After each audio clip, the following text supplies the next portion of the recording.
বেঁচে যে আছি এটাই আশ্চর্য ব্যাপার। সকালে দাঁত মাজার জন্য টুথপেস্ট নিলাম, এর মধ্যে নাকি ক্যান্সারের উপাদান।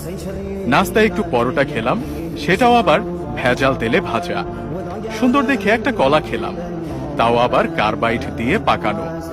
চাঙা হওয়ার জন্য এক মগ কফি নিলাম, সেটাই নাকি কফির গুঁড়ো কম, তেঁতুল বীজের গুঁড়ো বেশি।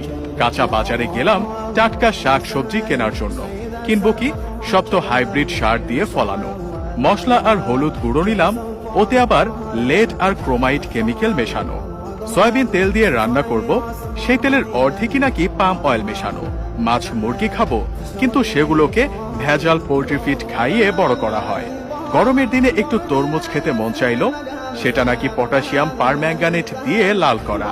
বাচ্চাকে আমলিচু খাওয়াবেন, ওগুলোও তো আবার ফরমালিন দেয়া। একটু মিষ্টি খেতে মন চাইলো, জিলাপি নিলাম, সেটা নাকি পোড়া মোবিল দিয়ে মচমচে করা। ইফতারে গলা ভেজাতে শরবত খাবো, তাতে মেশানো হয়েছে ক্ষতিকর রং আর কেমিক্যাল। খেজুর কিনলাম, চড়া দাম নিয়ে ধরিয়ে দিল 3 নম্বরই খেজুর।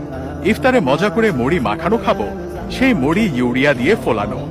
সরিষার তেল দিয়ে মাখিয়ে খাবো ভেবেছিলাম, সেই তেলেও তো ভেজাল।